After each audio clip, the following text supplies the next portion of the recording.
अस्सलाम वालेकुम दोस्तों, welcome to all of you. दोस्तों, अगर आपके साथ ये मसला है कि आपको इंग्लिश में मिस्टेक निकालना नहीं आती, आपको एरर डिटेक्ट नहीं आता, आप किस तरह से एरर को करेक्ट करें ये आपको नहीं आता, और आपको ये प्रॉब्लम होती है कि जब भी आप टेस्ट में जाते हैं तो आपके सबसे बड़ा मसला ये होता है कि आप कंफ्यूज होते हैं कि इसमें अगर कोई एरर आ गया, अगर आ भी जाता है तो आपको पता नहीं चलता कि मैं उसे किस तरह से टैकल करूँ। तो आज की वीडियो उसी के ऊपर है और ये वीडियो आपके लिए होगी। ठीक है दोस्तों, अगर आप हमारे चैनल पे नए और हमारे चैनल को सब्सक्राइब नहीं किया तो अभी आप इस चैनल को सब्सक्राइब करें, क्योंकि इस तरह से मज़ेदार वीडियो आपको अपकमिंग बहुत सी मिलती रहेंगी। ठीक है। अच्छा दोस्तों, उसके साथ साथ मैं आपको एक और बात भी बता दूं कि अगर आप हमारा एक ना सेशन स्टार्ट हो रहा है 2 सितंबर पे, ठीक है, वो व्हाट्सएप पे ही होगा। ठीक है, अगर आप इंटरेस्टेड हैं तो आप हमारे रेगुलर सेशन भी ज्वाइन कर सकते हैं, अदरवाइज आपको ना यहाँ पे भी बहुत सारी इन्फॉर्मेशन मिलती रहेगी। ठीक है दोस्तों, विदाउट डिलेइंग आवर टाइम हम चलते हैं अपने टॉपिक के पास। आज का हमारा टॉपिक है एरर डिटेक्शन। तो इसमें मैंने कुछ सेंटेंस गलत लिखे और उनको फिर मैंने दुरुस्त करके भी लिखा है। जैसे कि हमारा सेंटेंस है ये, let you and I go to the college. ये सेंटेंस क्या है, ये गलत है। क्यों सेंटेंस ये गलत है, मैं अब इसका कॉन्सेप्ट आपको बताने लगा हूँ। कैसे गलत है, क्यों गलत है, इसका सारी डिटेल मैं आपको बताता हूँ, मगर ये सेंटेंस पढ़ते हैं उसके बाद। Let you and me go to the college, यहाँ पे मैंने मी लिखा है, यहाँ पे मैंने आई लिखा है। ये क्या मसला हो गया भाई? ये सेंटेंस दुरुस्त है। क्यों दुरुस्त है, इसका क्या मतलब है? याद रखें, जब भी, ठीक है, जब भी लेट यूज़ होता है, लेट के बाद कोई भी प्रोनाउन अगर आता है तो वो ऑब्जेक्टिव फॉर्म में आएगा। किस में आएगा? ऑब्जेक्टिव फॉर्म में आएगा लेट के बाद।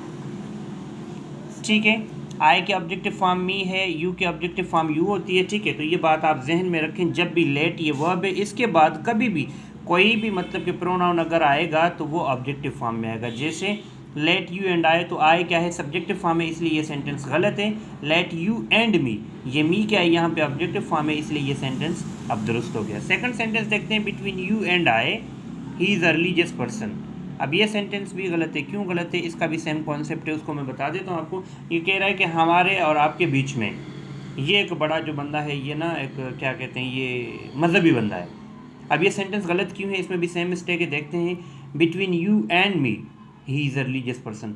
तो बिटवीन के बाद भी अगर ना कोई सब्जेक्ट आता है, प्रोनाउन है, कोई भी प्रोनाउन एज अ सब्जेक्ट आता है, बिटवीन के बाद कोई भी प्रोनाउन आता है तो उसको हम इस्तेमाल करते हैं ऑब्जेक्टिव फॉर्म में। किस में यूज़ करते हैं? ऑब्जेक्टिव फॉर्म में। सिमिलरली जैसे यू का तो ऑब्जेक्टिव फॉर्म में यू है और यू के बाद हमने मी को इस्तेमाल किया। यहाँ पे आए है तो आए वाला कॉन्सेप्ट गलत है। बिटवीन यू एंड मी होगा, बिटवीन यू एंड आई गलत होता है। ठीक है, तो इसका भी कॉन्सेप्ट ये था कि बिटवीन के बाद जब भी कोई मतलब कि आप प्रोनाउन यूज़ करेंगे तो उसकी फॉर्म कौन सी होगी? ऑब्जेक्टिव होगी। अच्छा, आगे देखते हैं, ये वर्ब हमारा एक और, distribute these mangoes between 3 brothers. अब ये सेंटेंस गलत है। क्यों गलत है, इसको देख लेते हैं भाई। क्यों? डिस्ट्रीब्यूट ये कह रहा है कि भाई ये मैंगोज जो है ना 3 भाइयों में बांट दो, कहने का मतलब ये है। तो यहाँ पे जो मिस्टेक कर रहा है वो कौन कर रहा है? बिटवीन कर रहा है। कैसे कर रहा है? अब दूसरा सेंटेंस देखते हैं कि distribute these mangoes among 3 brothers. यहाँ पे हमने अमंग लगा दिया। ये क्या मसला हो गया? ये सेंटेंस अभी दुरुस्त भी हमें बता रहा है। तो इसका मसला ये है कि ये जो बिटवीन इस्तेमाल होता है ये होता है सिर्फ 2 के लिए, 2 पीपल्स के लिए। ठीक है, यहाँ पे बात कर रहा है 3 ब्रदर्स की, 3 ब्रदर्स की बात कर रहा है, तो सीधी सी बात है जुमला गलत है। तो इसको दुरुस्त कैसे करेंगे? डिस्ट्रीब्यूट दीज मैंगोस अमंग, क्योंकि अमंग इस्तेमाल होता है मोर देन 2 के लिए। मोर देन 2 के लिए हम किसको इस्तेमाल करते हैं? अमंग को। तो यहाँ पे अमंग फिट हो रहा है, इसलिए ये सेंटेंस करेक्ट हो गया। ठीक है, अब एक और सेंटेंस देखते हैं, either of the 5 players are in the ground. ये सेंटेंस भी गलत है। कैसे गलत हो गया? यहाँ पे देखिए, हमने लिखा है ईदर ऑफ द 5 प्लेयर्स, यहाँ पे ईदर मसला कर रहा है। सेंटेंस देखते हैं इसका, any of the 5 players is in the ground. ये सेंटेंस सही है। कैसे? हमने यहाँ पे एनी लगा दिया। अब इसका कॉन्सेप्ट क्या है भाई? इसका कॉन्सेप्ट ये है कि ईदर जो है ना ये इस्तेमाल होता है 2 के लिए। अगर यहाँ पे होता है ईदर ऑफ द 2 प्लेयर्स तो सही होगा। यहाँ पे हमने लिखा either of the 5 players, more than 2 के लिए, मोर देन 2 के लिए हम एनी लगाते हैं। पॉजिटिव सेंस में अगर कोई बात करनी हो तो मोर देन 2 के लिए हम किसको यूज़ करते हैं? मोर देन 2 के लिए एनी को इस्तेमाल करते हैं। तो यहाँ पे होगा, अगर 5 की बात हो रही है, 2 की होती तो इधर लगाते हैं। यहाँ पे 5 की बात हो रही है, any of the 5 players is in the ground, तो एनी यहाँ पे सूटेबल है, क्योंकि मोर देन 2 के लिए और पॉजिटिव सेंस के लिए इस्तेमाल होता है। एक और सेंटेंस है हमारे, none of the girls, none of the 2 girls committed this sin. ठीक है, यहाँ पे बात कर रहा है कि 2 गर्ल्स में से, ठीक है, इन 2 गर्ल्स में से किसी एक ने मतलब ये गुनाह किया है। तो ये सेंटेंस भी गलत है। यहाँ पे इसकी गलती का इंकशाफ क्या है? क्या गलती है? यहाँ पे नन की गलती है। इसको दुरुस्त करते हैं। कैसे होगा? Neither of the 2 girls committed this sin.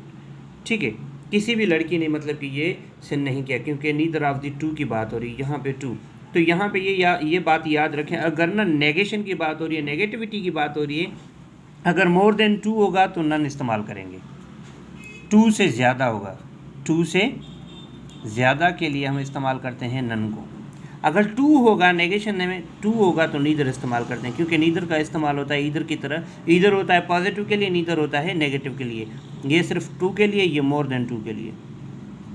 ठीक है, तो यहाँ पे बात हो रही है टू गर्ल्स की। Neither of the two girls committed this sin, तो यहाँ पे क्या है, neither of the two girls, तो नीदर के बाद हमने टू लगाया है, तो ये सेंटेंस बिल्कुल दुरुस्त हो जाएगा। यहाँ पे हमने neither of the two girls लगाया, none of the two girls लगाया, तो नन के हवाले से ये गलत हो जाएगा। तो दोस्तों आज की वीडियो हमारी ये थी। आई होप कि आपको समझ में आ गया होगा और आपको माइंड में कॉन्सेप्ट भी आ गया होगा कि किस तरह से टेस्ट में आपको एरर डिटेक्ट करनी पड़ती है। ठीक है, अगर आप भी चाहते हैं कि इस तरह की मज़ीद आप हमसे जुड़े रहें तो आप हमारे चैनल को सब्सक्राइब करें, अपने दोस्तों से शेयर करें। Thank you so much. अल्लाह हाफ़िज़।